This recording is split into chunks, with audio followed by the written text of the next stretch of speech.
talking about homemade granola, and I'm going to talk all about how to make homemade granola. And this video is not recipe specific, it's really just the overall view of granola. And what I'm excited about sharing is that I have a granola formula that you can use to make your own homemade granola at home. And we're going to be talking about how to do that. We're going to be talking about what you need to make granola. We're going to be talking about why granola is so awesome, why healthy granola is easy to make at home, and so much more. So I know you guys love granola. I know you love my granola recipes. So I thought it would be helpful to give you kind of like a homemade granola 101 or healthy granola 101 or an ultimate guide to granola so that you can make it at home. So if you have any questions as we go, you can drop those down in the comments. I also have a blog post that goes along with this video, so you can find that down below in the description box. And before we dive in, I always like to invite you to subscribe if you are not yet part of this community. Super easy, just tap that red subscribe button. And without further ado, let's go ahead and dive in and talk all things granola. All right, so first things first, let's talk about why I think granola is such a great thing to have on hand and why it's so great to make yourself. So number one is that granola is great for meal prep. It can be used so many different ways and it keeps really well. My granolas keep at least a couple weeks in the cupboard, like if you have it in a cool, dark space. If you do make my grain-free granola, which I've linked down below and it's on the channel before, that one needs to be kept in the fridge, but all other granolas are just safe to keep in your cupboard and it will last you a couple weeks. Granola also, like I said, can be used a million different ways. So whether you're wanting to have it for breakfast on top of your cereal, as the base, it goes well as a snack. Just a handful of granola is really healthy, and it also can be enjoyed as dessert. Like I love sprinkling granola on top of my ice cream, or if I'm having like something that's not super sweet like chocolate, I might have a little bit of coconut yogurt and granola as a dessert. It also is really customizable, which is what we're going to talk about today, and you really can swap ingredients in and out. You can change the flavors, you can use different types of sweeteners, you can use fruit, you can use pumpkin, you can use pretty much everything to make granola, which means that there are basically no end in possibilities of how to customize it at home. All right, so now that we've kind of talked about why granola is awesome, let's talk about some of the things that you need to make granola. So traditional granola is oat-based, so I obviously use oats most of the time when I'm making granola. You can make granola without oats, but I think that like traditional classic granola needs to be used with old-fashioned rolled oats. You can buy certified gluten-free rolled oats if you are celiac or you need to have gluten-free, or you can just go to the store and buy regular old-fashioned rolled oats. In addition to that, you're gonna want to add some sort of nut or seed. I think that you can get away with not doing this, but I just love the texture and crunch that it adds. And what's great about this part of it is that you really can interchange those things: almonds, walnuts, pecans, coconut, pumpkin seeds, sunflower seeds, etc. All of those things can be swapped in and out, and they can be changed based on either what you have on hand or what you like to eat. Next is your sweetener. Granola needs to be a little bit sweet, I think. Like I just want either some sort of maple syrup or honey or something that's just gonna give it a little bit of sweetness. So I recommend either honey or maple syrup. Most of the time I use maple syrup. You also could do agave nectar, actually, that I'm thinking about it, or date syrup if you wanted to as well. In addition to that, you are going to want to have a fat involved. So that could be coconut oil, it could be a nut butter, or it could be, what I like to do is a combination of the two. And the reason why you want a healthy fat is that it really does help with the crunchiness, and it's a great way also to create some of those clusters. So I like to do a combination of both nut butter and coconut oil. If you are oil free, I do have an option in the blog post, so you can check that down in the description box.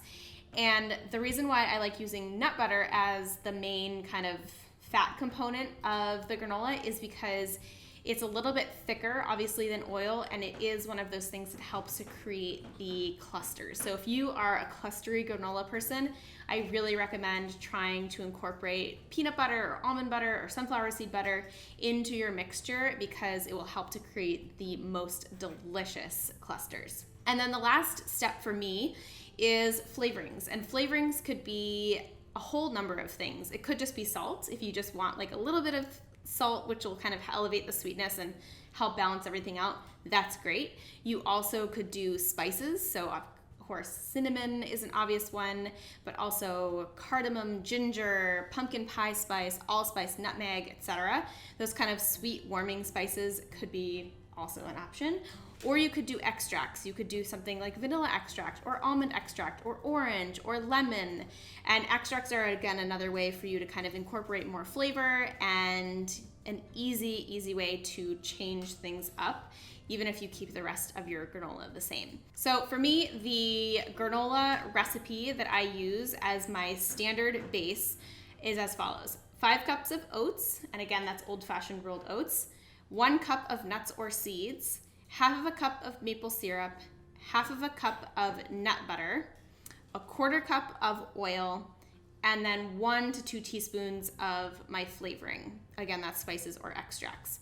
So that's kind of the base recipe. And the way that you make it is that you combine all of your dry ingredients, so your nuts and your seeds and your oats together. If you're using spices, I recommend adding the spices in there as well. And then if you're using the nut butter, which again I recommend, you'll want to melt that together with your maple syrup or your honey, as well as the oil. And once that's all melted and smooth, you can do that either in the microwave or on the stove. You just pour the wet ingredients directly over the dry ingredients, stir everything together until the oats and the nuts and everything is coated in that nut butter maple mixture. And then you'll pop it on a parchment-lined baking sheet, and you'll bake it at 325 for about 30 to 40-ish minutes. So you'll just want to turn that or flip it around or toss it every 10 to 15 minutes or so to ensure that you're cooking it all the way around evenly and that it doesn't burn. But other than that, that's pretty much all you have to do. That's how easy it is. So a few ways that you can customize your granola. So if you are kind of following this formula, some of the things that you can do is think of this formula in chunks. So our first chunk is the oats. Again, 5 cups of oats. And so what you can do is you could cut back those oats and replace them with something else. So what I consider to be an oat replacement would be another grain flake. So maybe quinoa flakes, barley flakes, buckwheat flakes, spelt flakes, etc. Also crispy rice cereal. I really like adding crispy rice cereal into my granola. So what I would do is I would take the 5 cups and I would subtract or swap a similar amount into that 5 cups so that it equals 5 cups. Does that make sense? So if I'm wanting to add quinoa flakes, I would take a cup of oats out and add a cup of quinoa flakes in. Or if I wanted to add quinoa flakes and crispy rice cereal, I would take 2 cups of oats out, 1 cup of quinoa flakes would go in, 1 cup of crispy rice cereal. So that total kind of top section, the oat section, still is equivalent to 5 cups. Next, let's talk about nuts and seeds. Again, nuts and seeds are totally interchangeable, and you actually can use this 1 cup section to kind of dip into the oats if you wanted to add more nuts and seeds. But essentially, you're gonna want to keep 1 cup of nuts and seeds as your kind of baseline, and that can be interchanged. It can be cut up however you want. So it could be a cup of almonds, it could be a half a cup of almonds and a half a cup of pumpkin seeds. It could be a 1/4 cup of everything. So that kind of tells you about the dry ingredients. Next, let's talk about the wet ingredients. So with the syrup or the sweetener, again, that is a 1-to-1 type of conversion type thing. So if you have half a cup, you want to have half a cup of liquid sweetener, regardless of what kind you're using. You could do half and half. So you could do a 1/4 cup of maple syrup and a 1/4 cup of honey, or you could just do a half a cup of maple syrup, honey, agave, or whatever kind of syrup you wanted. Next is the nut butter. Again, same type of conversion. However, the nut butter is an area where you could take a little bit away and add in a fruit puree. So if I was to add in banana, for example, which I've done before, I would take a little bit out of the nut butter part of the formula, so maybe a 1/4 cup, and I would add in the banana. So I like to think of the oil and the nut butter as a kind of combined pot, I guess you could say, where I will potentially swap other things in, maybe pumpkin, maybe banana, as long as that 3/4 cups of healthy fats is the same kind of overall proportion, that's where I would make swaps. I know this is a little bit confusing as I'm kind of talking through it, but I do have a blog post. So if you are interested in kind of following it, I've laid it out a little bit more clearly, and you can find that down in the description box. And then I think the final section is just quickly talk about any troubleshooting tips. So if you are running into stumbling blocks with granola, hopefully some of these tips will help. If there are things that I'm not covering in this section and you have more questions about, drop those down in the comments and I will respond and make sure that I get those answered for you. So some of the things that you might run into with granola is that it browns too quickly.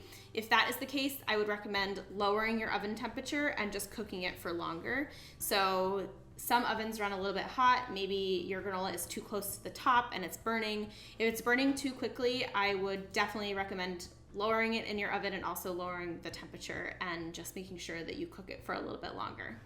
If your granola does not get crispy, then the tip that I have is to leave it in the oven and make sure that you just leave it in the oven once it's turned off so that it can kind of dry out and cool down. As the oven cools down, that will draw out additional moisture and it will help to make it super crispy. So that pretty much covers everything that I wanted to share today about making homemade granola at home. I hope you found this video helpful. I really like doing these kind of 101 style videos because I want to give you content that empowers you to create your own healthy recipes at home.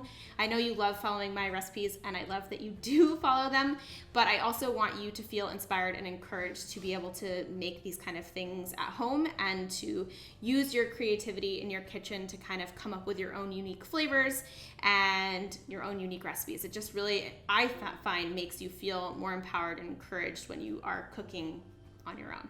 So if you did like it, please give it a thumbs up. I do have more ideas for videos like this, so there will be more coming your way.